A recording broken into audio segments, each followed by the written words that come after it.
Sri Lanka India Sri Lanka accord बनाया गया था 1987 में। बेसिकली उस समय श्रीलंका में काफ़ी प्रॉब्लम्स चल रही होंगी, तो उसी के लिए फिर north eastern council of Sri Lanka बनाया इंटेग्रिटी ऑफ श्रीलंका को सुधारने के लिए। एंड एक न्यू स्टेट बनाने की बात चल रही थी by merging the eastern and northern provinces. तो these are not important from UPPSC point of view, बस आपको याद रखना है ईयर कि इंडिया श्रीलंका अकॉर्ड कब साइन हुआ था। 1987 के लिए साइन हुआ था। और मोटा मोटा ऑब्जेक्टिव याद रखना है कि internal restructuring of Sri Lankan politics, Sri Lankan administration, उसी के लिए हुआ था। Not it was not related to any sort of nuclear और ऐसा कुछ नहीं था, ठीक है। तो India Sri Lanka accord 1987। The national water development authority, ये आपका सोसाइटी रजिस्ट्रेशन एक्ट के तहत रजिस्टर होता है। तो नेशनल वाटर डेवलपमेंट अथॉरिटी ये 1982 में बना था, जबकि नेशनल वाटर बोर्ड ये 1990 में बना था। 1990 है अंत में, ठीक है। तो इसको ऐसे याद रख लो कि जैसे जो अथॉरिटी होती है वो पहले बनती है कंपेयर टू बोर्ड, ठीक है। Authority comes before the board, authority comes before the board and therefore national water development authority 1982 में बना दी गई थी और नेशनल वाटर बोर्ड 1990 में बनाया गया था। देन फर्स्ट कृषि विज्ञान केंद्र KVK was established in 1974 in Puducherry and this is the same year जब पहला इंडिया का न्यूक्लियर टेस्ट हुआ था। शायद इंदिरा गांधी के रिजीम में हुआ था ये। तो ये पहला हमारा KVK जो कृषि विज्ञान केंद्र है वो पुडुचेरी में इस्टेब्लिश हुआ था 1974 में। एंड करेंटली देयर आर 725 कृषि विज्ञान केंद्र इन द कंट्री। 725 KVKs हैं, ठीक है। The non members of UN, देखो ये कुछ देश हैं जो UN के मेंबर्स बिल्कुल किसी भी डायरेक्टली इनडायरेक्टली नहीं हैं। तो वेटिकन सिटी है, कोसोवो है, वेस्ट सहारा है, ताइवान है और फ़लस्तीन है। सारे कंट्रोवर्शियल नाम दिखेंगे आपको यहाँ पे। फ़लस्तीन है, ताइवान है, वेस्ट सहारा है, वेटिकन सिटी है और कोसोवो है। ये कुछ ऐसे देश हैं जो UN के मेंबर्स नहीं हैं। दैन डॉक्टर्स विदाउट बॉर्डर्स, ये फ्रांस में खोजा गया था। ये एक इंटरनेशनल NGO है which also received a Nobel prize इन 1999 में। इसको नोबेल प्राइज़ भी मिल चुका है, डॉक्टर्स विदाउट बॉर्डर्स। मेन चीज़ है कब खोजा गया था और NGO है कि सरकारी संस्था है और किस देश में बनी थी है। तो ये फ्रांस में बनी थी, 1999 में नोबेल प्राइज़ मिला था और ये एक NGO है, ठीक है। Then 4 out of 6 principals organs of the UN। तो देखो यूनाइटेड नेशंस में काम कैसे होता है। इसमें टोटल 6 प्रिंसिपल ऑर्गन्स होते हैं UN के, 6 ऑर्गन्स होते हैं। मैंने यहाँ पे 4 बता रखे हैं, तो आप बाकी के 2 देख लेना गूगल पे। तो इसमें एक ट्रस्टीशिप काउंसिल होता है, दैन एक इंटरनेशनल कोर्ट ऑफ जस्टिस होता है, फिर एक जनरल असेंबली होता है और एक सिक्योरिटी काउंसिल होता है। Whereas Amnesty International is not related to UN and International Court of Justice was established in June 1945. तो ये ICJ was established in June 1945। तो यहाँ पे मैंने 4 out of 6 principal organs of the UN बताए। एक सबसे पहले इंटरनेशनल कोर्ट ऑफ जस्टिस देख लेते हैं, जून 1945 में। उसके बाद एक ट्रस्टीशिप काउंसिल है, फिर एक जनरल असेंबली है और एक सिक्योरिटी काउंसिल है। जबकि एमनेस्टी इंटरनेशनल ये बिल्कुल भी नहीं जुड़ा है UN से, इतना ध्यान रखना है।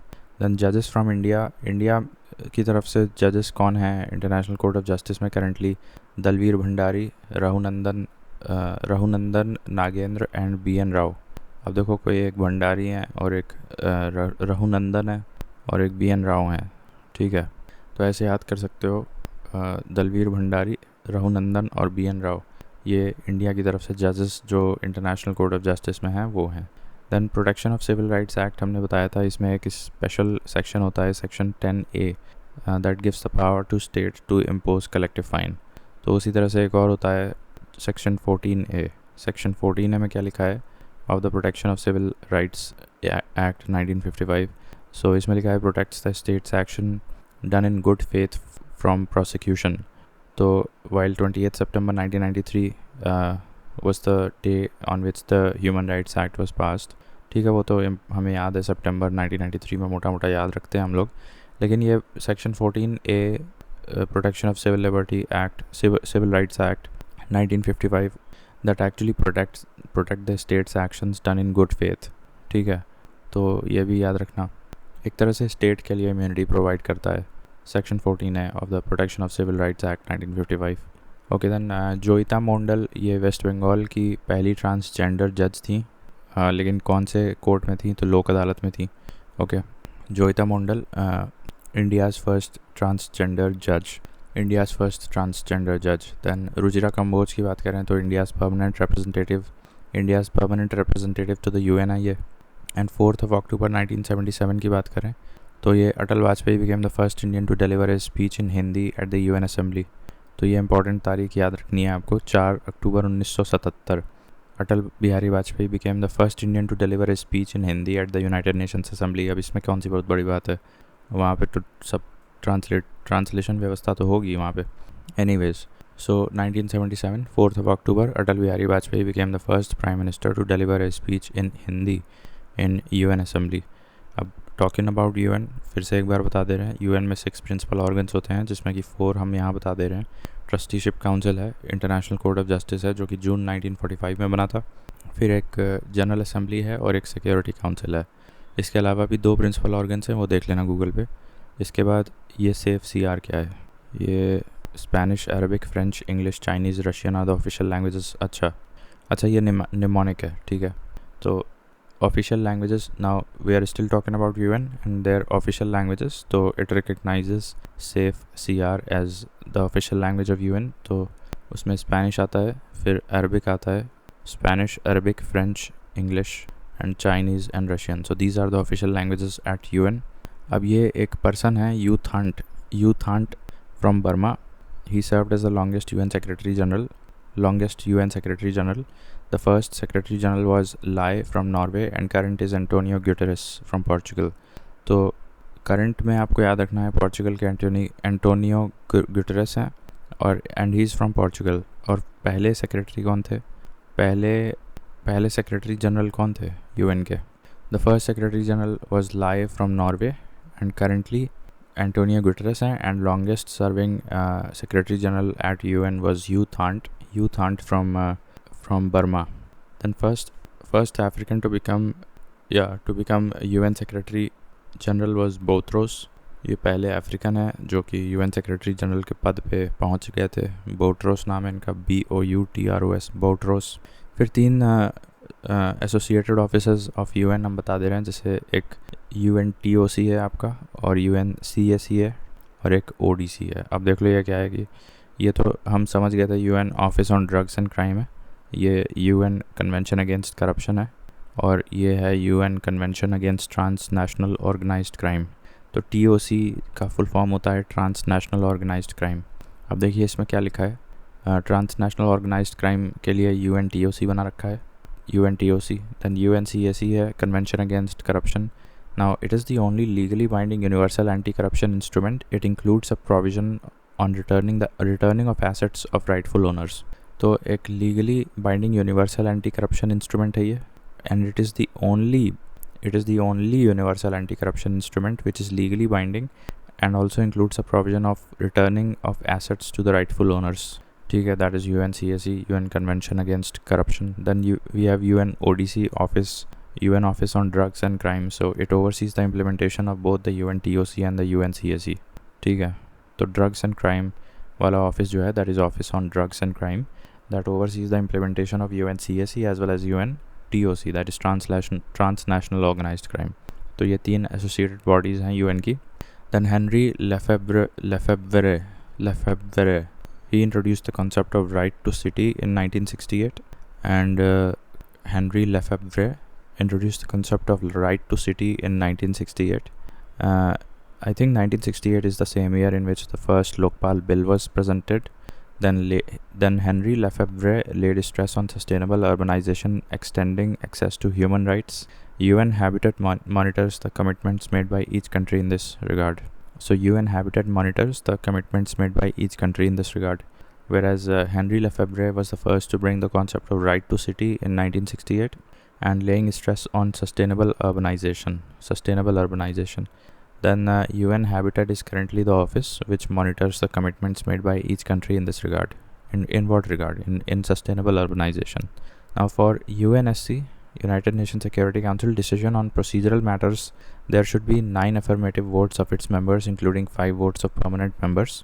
तो यूनाइटेड नेशन सिक्योरिटी काउंसिल में कोई भी प्रोसीजरल मैटर पे अगर बहस होती है तो उस पर अगर वोटिंग होती है तो हमें टोटल 9 अफर्मेटिव वोट्स चाहिए होते हैं किसी भी मुद्दे को मतलब अफर्मेटिव मानने के लिए, जिसमें कि मेंबर्स 9 में से 5 तो आपका परमानेंट मेंबर्स का वोट्स भी होना चाहिए, ठीक है। 9 में से 5 परमानेंट मेंबर्स का भी वोट होना चाहिए। Now every prime minister of security council, every permanent member of the security council has every permanent member of the security council by use of the veto withhold acceptance of any decision can use veto, ठीक है।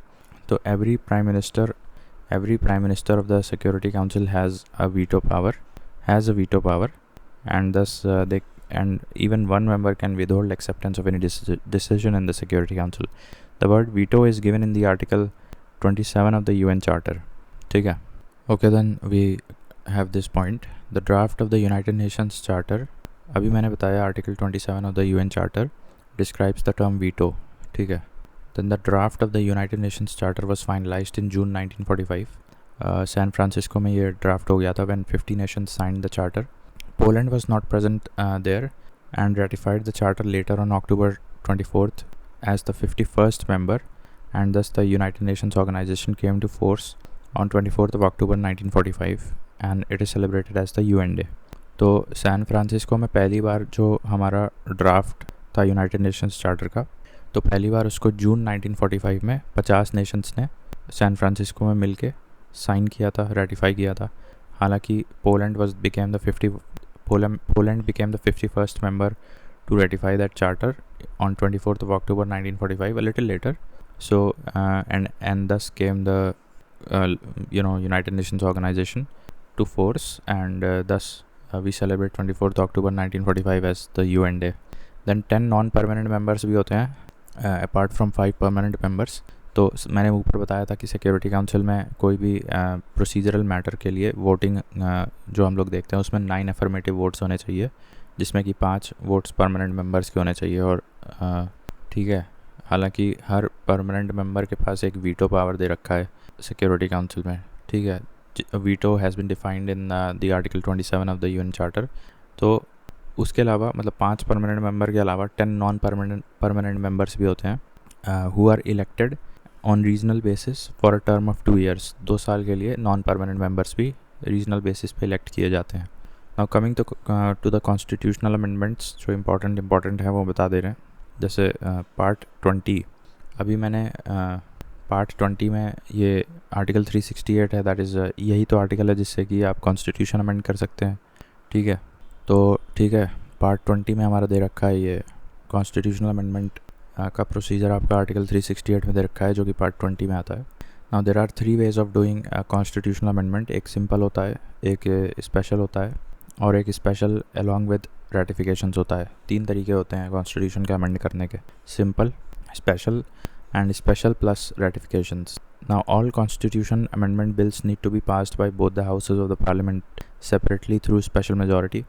तो there is no provision for joint session, main point ये है आपका, there is no provision for joint session in constitutional amendment bill. तो दोनों ही passed by both the houses होना चाहिए, पार्लियामेंट सेपरेटली होना चाहिए एंड थ्रू स्पेशल मेजॉरिटी होना चाहिए, ठीक है। हालांकि 3 तरीके होते हैं, एक सिंपल, एक स्पेशल और फिर स्पेशल विद रेटिफिकेशंस। तो ये सारी बातें आपका 368 में लिखी हैं, which is written in the part 20 of the constitution. Then matters of 7th schedule, अब देख लो किसके लिए मतलब कॉन्स्टिट्यूशनल अमेंडमेंट ज़रूरी होता है। प्रेसिडेंट के इलेक्शन के लिए, then representation of states in the parliament, या यूँ कह लो राज्यसभा। तो representation of the states in the parliament, then rights of supreme court of India and high courts, then power of parliament to amend the constitution. These require special as well as a ratification majority.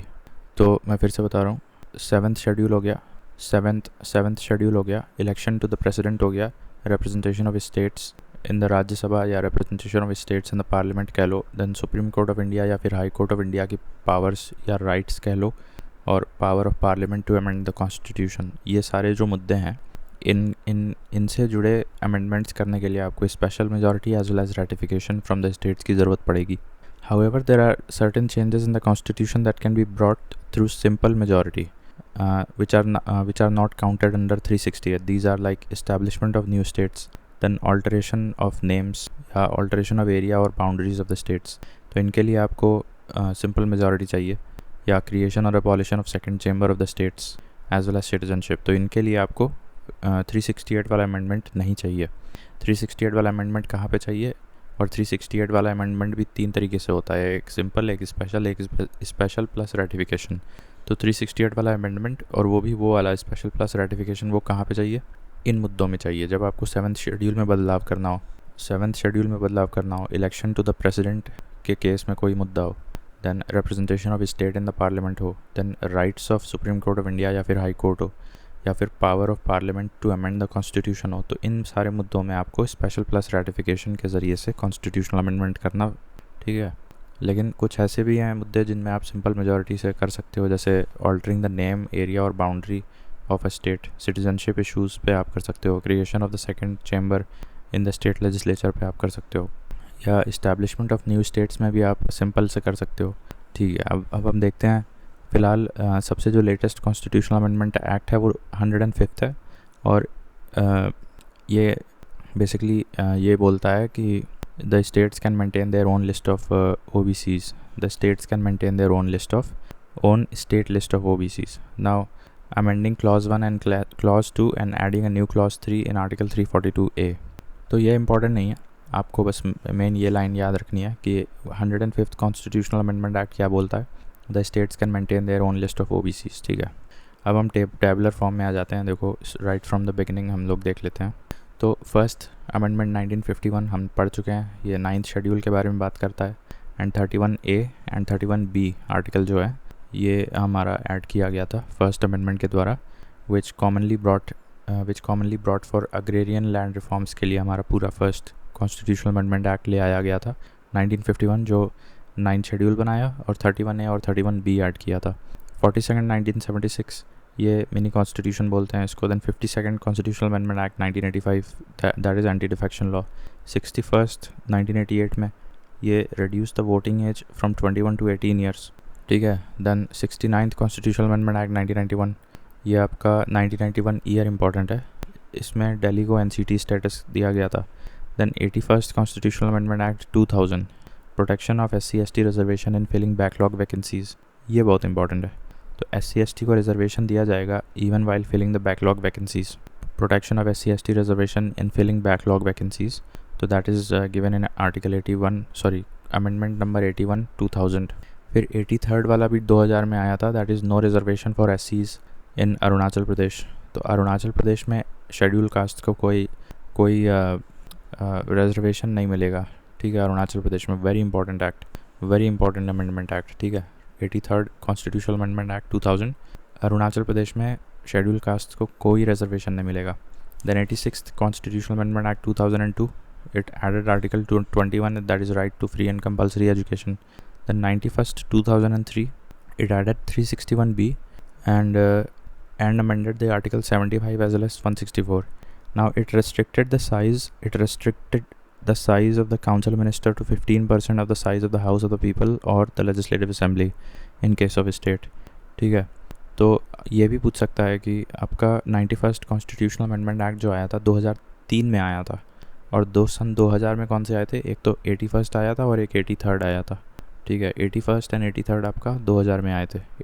86 तो 2002 में आया था, that was right to free and compulsory education which added article 21A, whereas 81st constitutional amendment act जो साल 2000 में आया था that was for the protection of reservation of SC/ST while filling the backlog vacancy, that was 81st। And 83rd amendment 2000 में ये लिखा था कि there shall be no reservation for schedule caste in the state of Arunachal Pradesh. फिर 86th बता दिया, फिर 91st बता दिया। अब ये इंपॉर्टेंट है, सब लोग जानते हैं 91st में ये लिखा है कि काउंसिल मिनिस्टर का size 15% of the strength of the legislative assembly या फिर लोकसभा होगा। लेकिन लोग ये नहीं जानते हैं कि 91st amendment actually added 361B and amended which 2 articles, so it amended article number 75 as well as 164, ठीक है। तो that was 91st amendment 2003 which added 361B। 75 को अमेंड किया, वो 164 को अमेंड किया। नाउ 97th अमेंडमेंट 2011 देखते हैं, that is constitutional status to cooperative societies under 19(1)(c), ठीक है। 19(1)(c) में एक जो फ्रीडम टू फॉर्म एसोसिएशंस हैं, वहाँ पे एसोसिएशंस की लिस्ट के अंतर्गत कोऑपरेटिव सोसाइटीज़ को भी एक रिकग्निशन दिया गया 19(1)(c) में। तो constitutional status to cooperative societies 19(1)(c) ये आया था आपका 97th अमेंडमेंट 2011 के द्वारा। फिर 100th है this is exchange of conclaves between India and Bangladesh. Then 101st है ये आपका GST है। और 102nd कॉन्स्टिट्यूशनल अमेंडमेंट एक्ट है, that is constitutional status to NCBC। तो ये याद रखना 102वां वाला है, 102nd वाला है NCBC का। दैन 103rd है आपका EWS। और 42nd अमेंडमेंट 1976 से क्या क्या 42nd अमेंडमेंट 1976 से क्या क्या जोड़ा गया था। तो DPSP were given preference over the fundamental rights. और ये मेंशनड इन आर्टिकल 14, 19, 31। ठीक है, 14, 19 एज वेल एज 31। अब आपको ये आर्टिकल्स भी ध्यान रखने हैं, especially in context of articles 14, 19 and 31 which are by default under fundamental rights, but in articles से भारी पड़ेगा आपका directive principles of state policies. ठीक है, सो that was added through the 42nd amendment. However, this amendment was invalidated, but in the Minerva Mills case it was also said that 14, 19 are subject to 39B and 39C. तो Minerva mills हालांकि ये invalidate कर दिया गया था बाद में, it was invalidated, but Minerva Mills case में ये लिखा था कि 14 and 19 are subject to 39B and 39C। ठीक है, मतलब 14, 19 ऐसा नहीं बोल सकते कि हमेशा ही 39B या 39C से ऊपर माने जाएंगे। So they are also subject to 39B and 39C, ऐसा मिनर्वा मिल्स केस में बोला गया था। Then 25th constitutional amendment act 1971 में आया था। Now it says that if a law which is giving effect to 39B and 39C but is violative of fundamental rights of 14 and 19, then such a law is allowed। तो यही बात मैं ऊपर कह रहा था। 25th amendment further lessened the burden on the state to adequately compensate the landlords। 25th amendment further lessened the burden on the state to adequately compensate the landlords। ये acquisition of land वगैरह के case में मुझे लग रहा है ये मसला हुआ होगा। बहरहाल जो मेन पॉइंट था 25th अमेंडमेंट 1971 का, वो यही था कि 39B और 39C। 39B, so if a law which is giving effect to 39B and 39C but ends up violative of fundamental rights of 14 and 19, then such a law is allowed। ठीक है, so that was written in 25th amendment 1971। then 24th amendment 1971, ये भी 1971 में आया था। So President bound to give assent to Constitutional Amendment Bill। President must give assent to the Constitutional Amendment Bill। तो ये भी 24th Amendment 1971 से आया था। But later through 44th Amendment 44th Constitutional Amendment, President can ask once only for reconsideration of the bill। तो ये तो मुझे याद है। Then 93rd 2006 में आया था 27% reservation to the OBCs। अब ये बहुत इंपॉर्टेंट है। देखो हमने आपको बताया NCBC कब इस्टेब्लिश हुआ था, 102nd कॉन्स्टिट्यूशनल अमेंडमेंट एक्ट। ठीक है, ये यहाँ लिखा हुआ है 102nd। अभी यहाँ पे लिखा हुआ है कि 93rd कॉन्स्टिट्यूशनल अमेंडमेंट एक्ट 2006 में आपको ये 27% रिजर्वेशन टू द OBCs मिला था। ठीक है, फिर 1971 में हमने दो अमेंडमेंट्स देखे थे, एक 24th अमेंडमेंट और एक 25th अमेंडमेंट। 25th तो ज़्यादा इंपॉर्टेंट था, that was if any law is giving effect to articles 39B and 39C and that law ends up being violative of article 14 and 19, then such a law will be allowed। यही बात लिखी गई थी 25th amendment 1971 में। whereas 24th amendment 1971 में ये लिखा गया था कि the president must give his assent in case of constitutional amendment bill। फिर 44th में प्रेसिडेंट को एक बार रिकन्सिडरेशन के लिए मौका दिया गया, वो वापस भेज सकता है। ठीक है, दैन 75th अमेंडमेंट 1994 की बात करें। अच्छा, उसके बाद फिर हमने 93 अमेंडमेंट 2006 देखा था जिसमें कि 27% रिजर्वेशन दिया गया था OBC को। दैन 75th अमेंडमेंट 1994, इसमें क्या हुआ था, इसमें स्टेट लेवल रेंट ट्रिब्यूनल्स बनाए गए थे। 75th कॉन्स्टिट्यूशनल अमेंडमेंट एक्ट 1994, इसमें स्टेट लेवल रेंट ट्रिब्यूनल्स बनाए गए थे, state level rent tribunals. Then 83rd amendment 2000, अभी हम ये ऊपर भी देख चुके हैं। यहाँ पे 83rd अमेंडमेंट 2000 में लिखा था कि अरुणाचल को no reservation for schedule caste in Arunachal as the state is only inhabited by schedule tribes. ठीक है, फिर से देख लेते हैं। Then 18th constitutional amendment act 1966, it amended the article 3 in order to clarify the definition of state. तो article 3 को इसने अमेंड किया था, clarify the definition of state. Then 13th amendment 1962, it gave special status to the Nagaland, provisions for tribal welfare. तो special status to Nagaland दिया गया था 13th amendment 1962 के द्वारा, और 53rd amendment 1986 full fledged statehood to Mizoram in 1987। ठीक है, 53rd अमेंडमेंट 1986 के द्वारा फुल फ्लेज्ड स्टेटहुड प्रदान किया गया मिज़ोरम को 1987 में। 36th amendment 1974 full fledged statehood to Sikkim and it became the 22nd state of India, while 35th Constitutional Amendment Act included the terms and conditions for adding Sikkim to the Union। तो 35th Constitutional Amendment Act वो भी सिक्किम को Indian union से जोड़ने से related है, but it didn't provide the full statehood, it only included the terms and conditions for adding Sikkim to the Indian union. And finally 36th में जाके फिर वो फाइनली स्टेटहुड का दर्जा प्राप्त हुआ और इंडियन यूनियन से जुड़ पाया था। So both of these I think amendments occurred in near 1974। 35th में टर्म्स एंड कंडीशंस लिखी थी एंड 36th से फुल स्टेटहुड दे दिया गया था। ठीक है, देन 13th का मैं बता ही रहा हूँ कि नागालैंड को स्पेशल स्टेटस देने के लिए 13th अमेंडमेंट आया था 1962 में। देन 53rd अमेंडमेंट आया था 53rd आया था 1986 में, and that was for giving full fledged statehood to the state of Mizoram. फिर 98th अमेंडमेंट देख रहे हैं, ये 2012 में ये 371J ऐड किया था। The president is empowered to provide that the governor of Karnataka would have special responsibility for development and upliftment of Hyderabad Karnataka region of Gulbarga, Bidar, Koppal, Bellary and Raichur. तो दैट वाज पढ़ चुके हैं, president is empowered to provide that the governor of Karnataka, मतलब governor of Karnataka के ऊपर responsibility आती है, but वो रिस्पॉन्सिबिलिटी कौन प्रदान करता है? प्रेसिडेंट प्रदान करता है।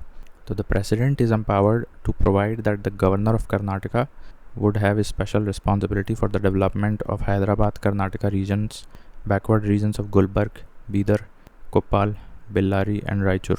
So that was 98th Amendment 2012। फिर 89th Amendment 2003 में लिखा है bifurcation of the two constitutional commissions of NCSC under 338 and NCST under 338A। ठीक है, NCSC जाएगा 338 में, NCST जाएगा 338-A में। Then that was 89th Amendment 2003। Then 102nd, ये तो मैंने बता ही दिया, constitutional status to NCBC। Then forest education and wildlife transferred to concurrent, ये तो 42nd Amendment मुझे याद है। Then 31st Amendment 1973 increased the strength of Lok Sabha from 525 to 545 and Rajya Sabha from 500 to 525 and decreased the UT's representation from 25 to 20। This is very important, अभी तक पूछा नहीं गया है इस पे। तो यूनियन टेरिटरी का जो रिप्रेजेंटेशन 25 पहले होता था उसको 20 कर दिया, और स्ट्रेंथ ऑफ लोकसभा बढ़ा दी 525 से 545, और राज्यसभा की स्ट्रेंथ बढ़ा दी 500 से 525। So that was brought through the 31st amendment 1973। Then 84th amendment 2001, it amended the article 81 1971 census is to be used for the elections to Lok Sabha till 2026। तो ये बात कहाँ लिखी है? ये बात वैसे आर्टिकल 81 में लिखी है, और उसी को अमेंड करके ये स्टेटमेंट ले आया गया था 1971 census to be used for Lok Sabha elections till 2026, और 1971 census is to be used for elections to the Lok Sabha till 2026। ठीक है, और ये अमेंडमेंट आया था 84th अमेंडमेंट 2001 में। Then 7th amendment 1956, it determined the number of seats in Lok Sabha as 520। अब ये इंपॉर्टेंट नहीं है, बिकॉज जब आप 1973 में आप देखते हो बढ़ा के 545 कर दिया गया था, तो फिर ये पढ़ना ज़रूरी नहीं है, ये ओवरराइड हो गया ना। इसी अमेंडमेंट में 7th अमेंडमेंट 1956 में कुछ और बातें थी, जैसे एक गवर्नर 2 राज्य का हो सकता है, एक हाई कोर्ट 2 राज्य का हो सकता है, वो भी इसी अमेंडमेंट में लिखा हुआ है। ठीक है, देन एक और देख लेते हैं, जैसे 58th अमेंडमेंट 1987। अभी हमने देखा था ऊपर कि 53rd अमेंडमेंट 1966 से मेरे ख्याल से मिज़ोरम को फुल फ्लेज्ड स्टेटहुड प्रदान किया गया था 53rd अमेंडमेंट से 1986। अभी ये 58th अमेंडमेंट है 1987 में। सो इसमें लिखा है authoritative text of constitution of India in Hindi to be published. ठीक है, मतलब कॉन्स्टिट्यूशन ऑफ इंडिया को हिंदी में पब्लिश करने की बात कौन से अमेंडमेंट में लिखी गई थी? That was 58th amendment 1987। And supreme court of India limited power of the parliament to amend the constitution for the first time पूछ रहा है। तो ये Golaknath versus the state of Punjab था। Supreme court of India limited the power of parliament limited the power of parliament for the first time to amend the constitution of India, तो वो Golaknath versus state of Punjab में हुआ था। ठीक है, फिर हम आगे देखते हैं अगले वीडियो में।